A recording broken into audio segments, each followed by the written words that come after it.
When my son left Bannockburn Amateurs to sign for Sochi, some of his former teammates jokingly gave him the nickname Judas, presumably because they felt betrayed by him and because he had gone over to Clackmannanshire for 30 pieces of silver, so to speak. Judas was what Bob Dylan was called by one of his fans when he switched over from acoustic to electric music back in the late 60s. It's a name that's not very popular. You won't find it in the top 100 babies' names in this country because it's associated with betrayal and with Judas Iscariot, who betrayed Jesus. We're going to think for a few minutes just now about why Judas betrayed Jesus. What could his motives have been? Well, the obvious one is greed. For money, the 30 pieces of silver. Would that be enough for him to betray the man that he went around for 2.5 years with? Or maybe it could be jealousy. Maybe he wanted to be as popular as Jesus and he was annoyed that Jesus was the one getting all the attention.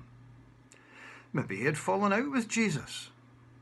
Maybe he no longer believed that Jesus was from God. Or maybe he thought that if he handed Jesus over to the authorities, Jesus would have to prove himself, maybe by doing a miracle for the authorities, and he would prove who he was. But that went badly wrong if that was his motive. Maybe Jesus told him to because it was part of his plan. We'll never really know what Judas's motives were. I used to think that, only Judas knew why he betrayed Jesus, but now I'm not so sure that he did know why. I mean, do we always understand our motives? Think of something that you've done in the past that you regretted doing. Don't you always ask yourself, why did I do that? Can we ever know for sure what our motives are? Judas obviously regretted his actions, for he went out and committed suicide.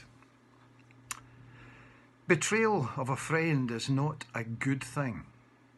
But God used Judas's actions to lead to Jesus' death and resurrection.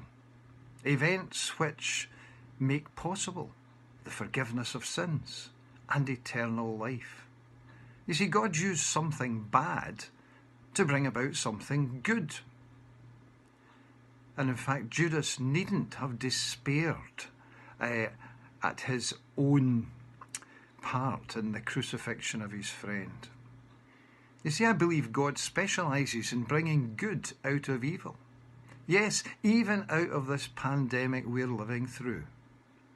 Maybe as individuals we'll come through this with a different set of values, a better understanding of what or who is important to us. Perhaps as a society, we will acknowledge those who are important in our society and reward them with more than just a round of applause. Perhaps as a world, nations will cooperate better with each other in the future. Now, I don't know what it will be, but if God can bring good out of Judas betraying Jesus, I'm sure something good will come out of these anxious and restrictions that we're experiencing just now.